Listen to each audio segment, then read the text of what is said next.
All right, good afternoon, morning, evening, whenever you choose to watch this. This is Coach Moore, head football coach here at Greenup County High School. I'm just sharing some information about our winter training program, which we call the 8 months over 8 weeks. And as we get into describing the program, we'll hit more about what 8 months, meaning more than 8 weeks, really means. First question is who and why. All right, who? That's every member of our team and aspiring member of the Greenup County football program.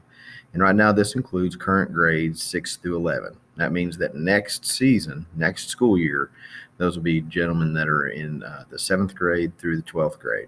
That's our middle school and our high school players. Okay, why?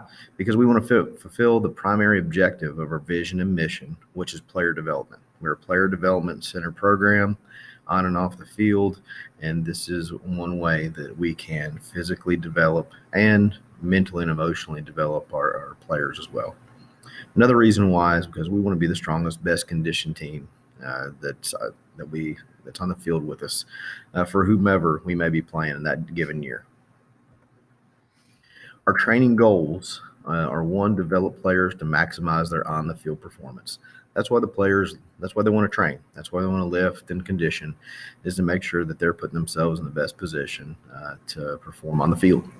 We want to develop confidence in themselves and in the team. So during the training program, as they see improvements in themselves and they have a sense of accomplishment, they can see what they have done and how they've grown, they'll definitely become a more confident person or more confident player. And then also by being around the team members and seeing how and interacting with one another and helping one another, and that'll develop more confidence in their team as well. Then, of course, build trust between teammates and coaches. Our coaches are going to be there supervising and coaching every single session and communicating honestly with the team members. And that's how you build trust, is through honesty. And then when they see that the coaches and their teammates all have their best interest at heart, then that's going to, again, build a lot of trust, okay, and improve just the overall atmosphere and culture of our team and our program. The last is keep players well conditioned, fresh, and safe. So our goals through our program are not only to improve the on the field performance, but we want to make sure that they're well conditioned throughout those 8 months. They stay that way. We want to keep them fresh, meaning that we're not going to try to work them to death and overtrain them. And we want to keep them safe, meaning that we're going to teach technique and form that directly linked to having them perform all of the exercises we ask them in a safe manner. We don't want to put them in their body in any situation where it might be physically injured. And our training methods. One is we do individualized training. What this means doesn't mean one-on-one training as much as it means that each person's program, whether that guy might be in a group of 3 to 4 people at certain times, but his workout or his training program is going to be catered to him, meaning that the numbers that he is asked to maybe lift during a weightlifting exercise are going to be directly linked to what he can do. So not everybody does the same thing. They do the same exercises, but they don't do the same weight. And sometimes we have to adjust weights and different things in order to meet the individual's need. And then simple, we just do push and pull exercises. We know we're not really trendy, and we don't try to reinvent the wheel. We do the things that have worked for years upon years, but we apply them in a manner that, again, number one, keeps our players safe, and it is applicable, meaning that we can convert that over to on-the-field performance. And then also consistent supervision by our coaching staff, as we'll always be there, and we'll always be offering feedback, all right, and critique in order to keep them safe and to keep make sure they're getting the most out of each lift, and then encouraging them as well. When a guy does something really well, we don't want to keep that a secret. Our training don'ts. Forgive my grammatical error at the top. I'm not sure how you spell don'ts, but I took my best shot at it. The first is we don't do 1 rep maxes. As someone who trained in high school and college with 1 rep maxes and we were always chasing numbers. And not that we don't want to have great numbers in the weight room, but also one rep maxes sometimes pushes people beyond their capabilities, and in a negative way, meaning that their technique and their form suffers because of it, and they become focused so much on a number. If they don't achieve that one big number, they feel like everything they've done is a failure. So again, it doesn't lead to consistent confidence throughout the entire team. And we're very concerned about everybody on our team, and we want everybody to benefit from our training, not just very few members. We don't do max boards or anything like that, goal boards that all go with one rep maxes. We post maxes and percentages at each station, just because everybody has to know what workout and percentage they're working from. But we don't do a bunch of awards for how much weight you lift, because everybody is different. Pound for pound, strongest guy in a team very rarely is, the overall lifting champion. So we don't want to do those things. We want to work together and compete in other ways. And then we don't overtrain. We keep our workouts very, very efficient. We don't take more time than we need to, and it helps us with keeping guys fresh. And we don't have the puke bucket mentality, meaning that we don't consider a workout a success if we get guys that are throwing up everywhere. And that makes it miserable. Guys don't want to come lift. They dread it. And we want this to be something that they enjoy, that they can see the benefit in. And as we discuss the structure of the training program, you'll see how we do not buy into the puke bucket mentality. Our training schedules right now, we're Monday, Wednesday, Friday. We will do Monday, Wednesday, Friday on a consistent basis. We're 1 hour and 15 minutes. We very rarely ever go over that. Most of the time we're done beforehand. And as the guys get more adept and used to doing the workout, it won't even last an hour and 15 minutes. Right, so right now we're doing our NTI groups, and there are 5 groups there. They all last we have them in an hour and a half block, but again, they will not last that long. We want to be done early. We don't want to be done late. So we have one that starts at 9 a.m. We have one that starts at 10:30 a.m., 12:30 p.m., and then 2 o'clock and 3:30. As of right now, all of our middle school guys are in our 3:30 p.m. group. All of our high school guys populate the other 4. We're more willing to be flexible to move people around however we possibly can. We just don't want to get too many people in any group. When and if we go to our AB schedule, first half of the alphabet on Monday, Tuesday, and the second half on Thursday, Friday, we're just going to stay Monday, Wednesday, Friday. And the high school in-person students, will live from 2:30 to 3:45. That's because we have a fitness class that all of them participate in. And so they will be able to lift during school hours for the most part. And then all the others will report and then lift from 3:30 to 4:45, and that's including our leftover high school guys and middle school. When and if we get back to a normal schedule, high school will be during the day until 3:45. They'll start during 7th period and then go a little bit over, but not much. And then the middle school guys will come in after school, and then they will live from 3:30 to 4:45. Again, an hour and 15 minutes. If there's bad weather, we will cancel. And just need to monitor the communication, meaning our Google Hangout chat. We'll have it on. We'll put it on Facebook and Instagram and Twitter and every mode of communication we can think of.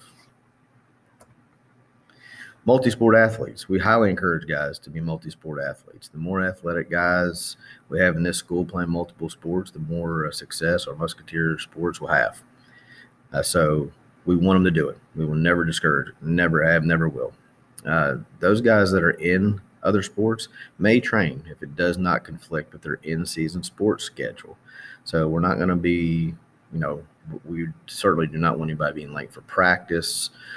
We don't want to be conflicting with anything else that other in-season sport may be doing. At those times, we do not want them to overlap whatsoever. The training program is designed to improve overall athleticism and performance, and that's in every sport. That's just not football. So continuing to work out is a given. So the days of not working out in season, that is dangerously old-fashioned and really is not consistent with what's been proven in science and what is best proven to improve performance and keep athletes performing at a high level. So you do not want to be deteriorating through the course of a season, no matter what sport you're playing. So we want to assist in those areas as well. And in order to protect those guys, no in-season athlete that's playing another sport, they will not be training on game day. We want guys to be 100% fresh on game day. So we would never do that to one of our multi-sport guys. The other is we do not condition them on any day. So even though we don't do a ton of conditioning, we keep their legs as fresh as possible by not running them in any training session. Even if they just have practice that day, we don't run them. They're going to get their conditioning. Starting off with our training program, just giving you an idea of what kind of exercises we do. We have 3 core exercises. One is the back squat and then / dumbbell squat. What that means is that any new player that's new with us will be doing dumbbell squats until we feel confident that they have mastered the technique and that they are strong enough to handle a bar on their back with weight on it. And so we want to just make sure, keep them safe, again, keep them fresh, make sure we're progressing from that dumbbell squat to back squat. We even have some guys, younger guys, that we start out with body weight squats before they even get to go on to dumbbells. So we want to make sure we're taking care of our guys and teaching them the right way to do things. Then the next is the bench press. And again, if we have guys that are struggling there, we can go to a dumbbell bench press in order to ease them into, any area that they, again, just ease the transition from going from never doing this before to now. And then the last is deadlift. We do hex bar deadlift, which is, in my opinion, much safer than a straight bar deadlift. And so that's what we do with our guys.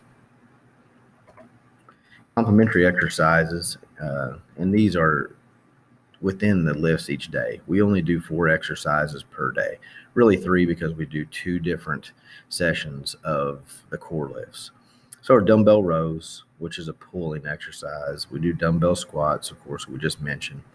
We do a dumbbell RDL / shrug. RDL is Romanian deadlift. Some people may call it Russian deadlift. Heard it called both. But that's a lower body exercise mixed with a shrug, which is an upper body exercise that does not include any overhead press. Okay, then we have the dumbbell incline press. Those of you that are familiar with the lifting know this is incline presses. You've been called incline bench press as well. It's just done with dumbbells rather than the barbell. So again, this is a complementary exercise to one of our core lower body lifts. Then we do 3 types of body weight exercises: pull-ups, push-ups, and dips. Most times we will superset our pull-ups and our dips.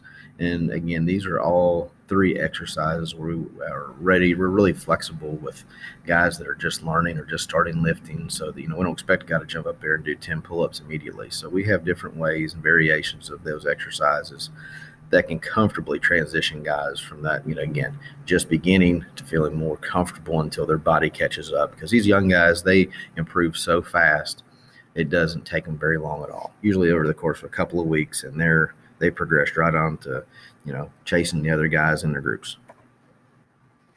We start each day with a hip mobility warm-up. We do it at the beginning of each session. It increases the blood flow, flexibility, and reduces injury. We do it, we do all the exercises that are on this link. So if you'd like to see that link, click on it. We do all of those minus the foam roller exercises. We just don't have foam rollers at this point. And again, it would be a considerable amount of time. It'd be something we'd love to grow into, and it's something we definitely would like to progress to. But right now, we're just not able to do that. But the hip mobility warm-up has really helped us because we've had very few, really, if any, soft tissue injury as far as hip flexors, groins, things of that nature over the past couple of seasons once we've been doing our hip mobility warm-ups. We do 1 form of jumping per day, and that's not only training explosion through the hips, but it's also teaching body control, how to jump, how to land. You can see the 3 types there are broad, box, and slalom. So broad jumps are off of 2 feet and landing on 2 feet straight ahead. Box jumps are jumping up and down. And then slalom jumps are lateral jumps. Our conditioning, the first thing there with effort level means that At this point in time, this is what allows us to be an 8 month training program. We start just very slow jogging, and then we build things up throughout the months until we get into closer to the season where we need to start doing more and more sprint work and more things that simulate football movement. Then we utilize gassers. And those of you that aren't familiar with a gasser, if you're running across a football field, then you run across and back twice. So it's over, back, over, back. We don't do full gassers, but we will do half or quarters, which means just one trip over for a quarter, and for a half means you're over and back. And those are really about 50% effort level. And again, it's transitioning. Again, we don't want to go there and sprint those and be miserable. We're just trying to build up over 8 months till it's time to start practicing football again.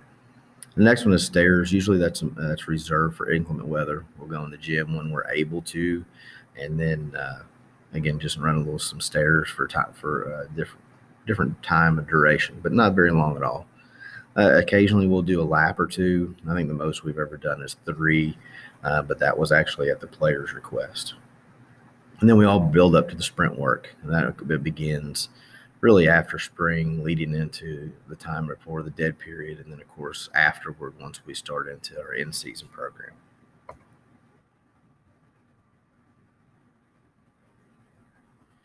Okay, the benefits of our 8-month training. One is the physical prep for the season.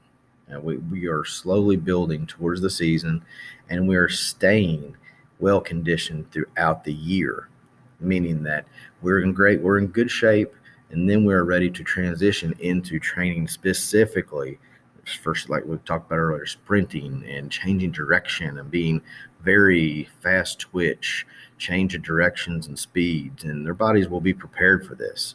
It's hard to come in and try to, after school's out, say 8 weeks before we start practicing, and then just try to cram everything in. That's when we're going to start to get people that are miserably not only out of shape, but it's just a miserable existence to be trying to catch up during that time rather than working out all year round and then being able to just turn it up a notch.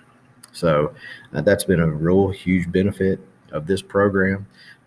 All things withstanding with COVID-19 and such. So, and it also has helped us to keep players fresh.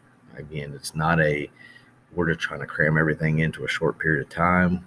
We are stretching this out over 8 months, and our goal really is always to keep guys as fresh as possible for Friday, because we do not want to wear them out when it comes game time, because that's what they've been working for all year round. And game time in football is so much different than other sports because you have so much more practice and so few opportunities to play. So all those opportunities to play are precious, and we really value all of them, and the guys do too.